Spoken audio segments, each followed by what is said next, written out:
ഇന്ന് ഞാൻ നിങ്ങളെ കാണിക്കാൻ പോകുന്നത് ഒരു പനീർ ബട്ടർ മസാലയാണ്. ഞാൻ സാധാരണ വീട്ടിലുണ്ടാക്കുന്നത് എങ്ങനെയാണെന്ന് കാണിച്ചു തരാം. സാധാരണ ഹോട്ടലിലൊക്കെ റെസ്റ്റോറൻറ്റിലൊക്കെ പോകുമ്പോഴും ഞാൻ വെജിറ്റേറിയൻ ആയതുകൊണ്ട് പനീർ ബട്ടർ മസാല ഓർഡർ ചെയ്യാറുണ്ട്. എനിക്ക് ഭയങ്കര ഇഷ്ടമാണ്. അപ്പോൾ എൻ്റെ രീതിയിലുള്ള കുക്കിംഗ് എങ്ങനെയാണെന്ന് കാണിച്ചു തരാം. ഇത് ചപ്പാത്തിയുടെ കൂടെയും പൊറോട്ട, പൂരി, നാൻ, അങ്ങനെ അപ്പം, ഇടിയപ്പം ഏതിൻ്റെ കൂടെ വേണമെങ്കിലും നമുക്ക് കൂട്ടി കഴിക്കാൻ പറ്റിയ ഒരു കറിയാണ്. അപ്പം ഞാൻ എങ്ങനെയാണ് ഉണ്ടാക്കുന്നതെന്ന് കാണിച്ചു തരാം. ആദ്യം ഇതിന് എന്തൊക്കെ എടുത്തേക്കണേന്ന് കാണിച്ചു തരാം. അതായത് 2 വലിയ സവാള എടുത്തിട്ടുണ്ട്, അതിൻ്റെ തൊലിയൊക്കെ കളഞ്ഞ് കഴുകി വെച്ചിട്ടുണ്ട്. 3 ചെറിയ ഉള്ളി എടുത്തിട്ടുണ്ട്, കുറച്ച് മല്ലിയില, പിന്നെ ഒരു 4 ചെറിയ പച്ചമുളക്, ഒരു 4 വെളുത്തുള്ളി, ഒരു വലിയ ഇഞ്ചി കഷ്ണം, അതിൻ്റെ തൊലിയൊക്കെ കളഞ്ഞ് വെച്ചിട്ടുണ്ട്, കഴുകി വെച്ചിട്ടുണ്ട്, 2 വലിയ തക്കാളി. ഇത്രയാണ് ഇതിലെടുത്തിരിക്കുന്നത്. പിന്നെ വേണമെങ്കിൽ കുറച്ച് കറിവേപ്പിലയും കൂടി എടുക്കാം. പിന്നെ പൊടികളാണ് വേണ്ടത്: മല്ലിപ്പൊടി, മുളക് പൊടി, മഞ്ഞൾപ്പൊടി, കുറച്ച് ഗരം മസാല. ഇത്രയാണ് വേണ്ടത്. ഒരു 10 കാഷ്യൂനട്ട് വെള്ളത്തിലിട്ട് വെച്ചിട്ടുണ്ട് കുതിരാനായിട്ട്. ഇത് അരയ്ക്കാനുള്ളതാണ്. ഒരു പാക്കറ്റ് പനീർ എടുത്തിട്ടുണ്ട്. ഇത് കട്ട് ചെയ്ത പനീറാണ്. പനീറൊക്കെ ഏത് ബ്രാൻഡായാലും കുഴപ്പമില്ല, മിൽക്കി മിസ്റ്റ് ആയാലും കുഴപ്പമില്ല. ഇത് ഞാനിപ്പോൾ അമൂലിൻ്റെ അടുത്ത് മിൽമയുടെയും വരുന്നുണ്ട്, ഏതായാലും കുഴപ്പമില്ല. ഇത് നല്ല സ്ക്വയർ പീസസ് ആയിട്ട് നമുക്ക് കട്ട് ചെയ്ത് കിട്ടിയതാണ്. ഇത് ഫ്രീസറിൽ വെച്ചേക്കായിരുന്നു, അതുകൊണ്ട് ഞാൻ കുറച്ച് വെള്ളത്തിലേക്ക് ഇട്ടിരിക്കുക. എല്ലാം നല്ലപോലെ കട്ട് ചെയ്ത് വെച്ചിട്ടുണ്ട്. കണ്ടോ? പനീർ, ടൊമാറ്റോ.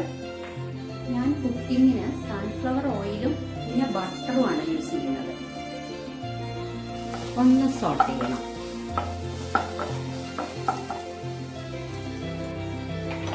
ഇനി കട്ട് ചെയ്ത് വെച്ചിരിക്കുന്ന ചെറിയ ഉള്ളി,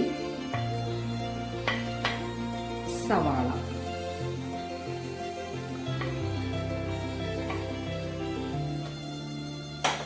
അതിട്ട് കൊടുക്കും. സവാളയും ചെറിയ ഉള്ളിയും ഇട്ട് കൊടുത്തതിന് ശേഷം നല്ലപോലെ ഒന്ന് ഇളക്കി കൊടുക്കണം.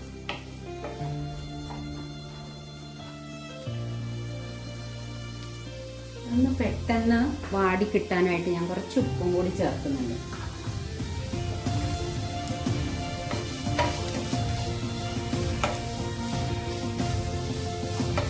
ചെറിയ ഫ്ലെയിമിലിട്ട് വഴറ്റിയാൽ മതി, അല്ലെങ്കിൽ പെട്ടെന്ന് അങ്ങ് കരിഞ്ഞു പോകാനൊക്കെ ഉള്ള സാധ്യതയുണ്ട്. ഇപ്പം ഞാൻ ചെറിയ ഫ്ലെയിമിലാണ് വെച്ചിരിക്കുന്നത്, ഇത് സിമ്മിലായിട്ടിരിക്കുന്നത്. എന്നിട്ടാണ് വഴറ്റിക്കൊണ്ടിരിക്കുന്നത്. ഈ സവാള നല്ലപോലെ ഒന്ന് വാടി വന്നു കഴിയുമ്പോൾ നമുക്ക് ഇതിലേക്ക് ടൊമാറ്റോ കട്ട് ചെയ്ത് വെച്ചിരിക്കുന്നത് ഇട്ട് കൊടുക്കാം. ഇപ്പം ആയിട്ടില്ല. സവാള ഇവിടെ വാടി വന്നിട്ടുണ്ട്. ഇത്രയും മതി. ഇനി ഈ സമയത്തേക്ക് നമുക്ക് തക്കാളി കട്ട് ചെയ്ത് വെച്ചിരിക്കുന്നത് ഇട്ട് കൊടുക്കാം.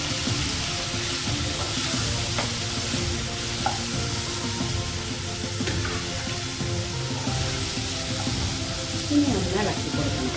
ഈ തക്കാളിയും പതുക്കെ ഒന്ന് വാടി വരണം.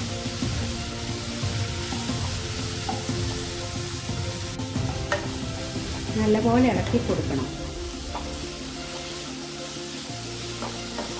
ടൊമാറ്റോ ഒന്ന് നല്ലപോലെ വാടി വരണം.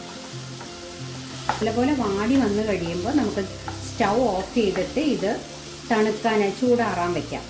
എന്നിട്ട് വേണം ഇത് അരച്ചെടുക്കാൻ. മിക്സിയുടെ ചെറിയ ജാറിലിട്ട് ഒന്ന് അരച്ചെടുക്കണം.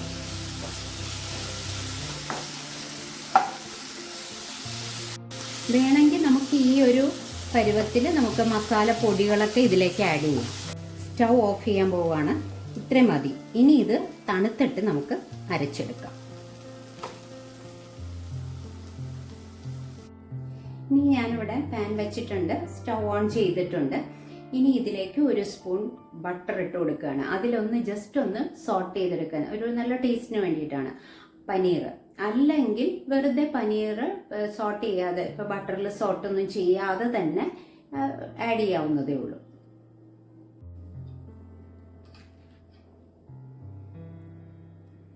ഒരു സ്പൂൺ ബട്ടർ ഇട്ട് കൊടുത്തിട്ടുണ്ട് കേട്ടോ.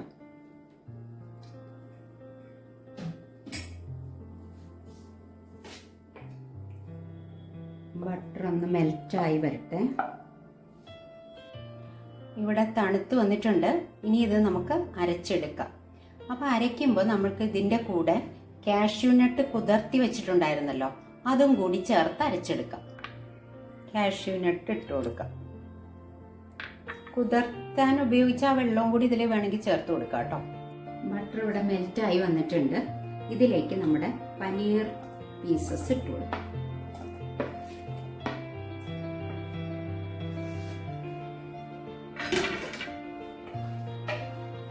ജസ്റ്റ് ഒന്ന് സോട്ട് ചെയ്തെടുത്താൽ മതി.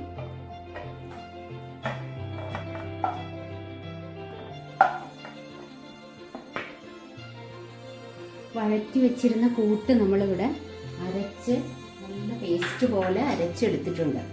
അതാണ് ഈ പാനിൽ ഒഴിച്ച് വെച്ചിരിക്കുന്നത്.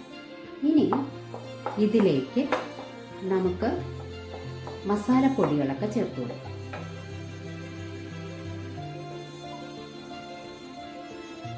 മഞ്ഞൾപ്പൊടി ചേർത്ത്, കാശ്മീരി മുളക് പൊടിയാണ് ചേർക്കുന്നത്. ആവശ്യത്തിന് എരിവിന് ആവശ്യത്തിനുള്ളത് ചേർക്കാം. മല്ലിപ്പൊടി,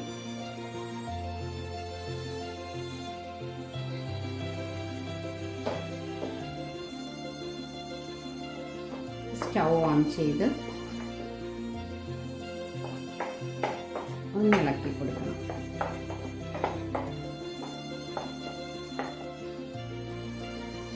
അല്പം കുരുമുളക് പൊടി കൂടി നമുക്ക് ചേർത്ത് കൊടുക്കാം. ഈ സമയത്ത് നമുക്ക് എത്രമാത്രം ഗ്രേവി വേണമെന്ന് വെച്ച് കഴിഞ്ഞാൽ അതനുസരിച്ച് ഞാനിവിടെ തിളപ്പിച്ച ആറിയ വെള്ളമാണ് വെച്ചിരിക്കുന്നത്, അത് ഒഴിച്ചു കൊടുക്കും.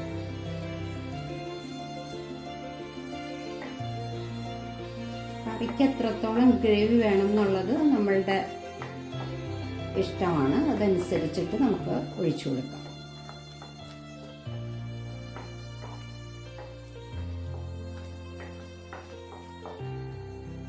അല്പം ഗരം മസാല കൂടി ആഡ് ചെയ്ത് കൊടുക്കാം.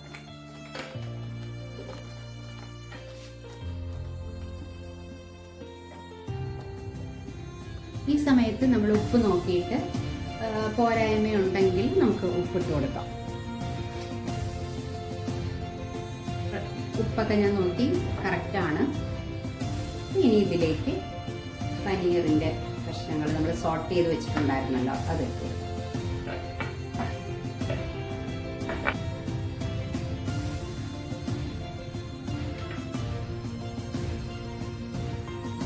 കറി റെഡി ആയിട്ടുണ്ട്. ഇനി ഞാനിതിലേക്ക് കുറച്ച് കറിവേപ്പില, കുറച്ച് മല്ലിയില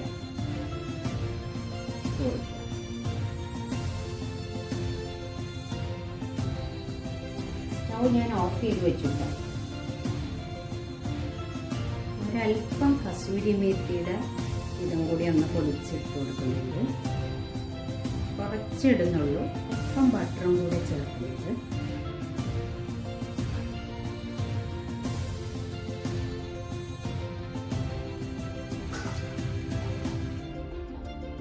അടച്ചു വെച്ചേക്കാം.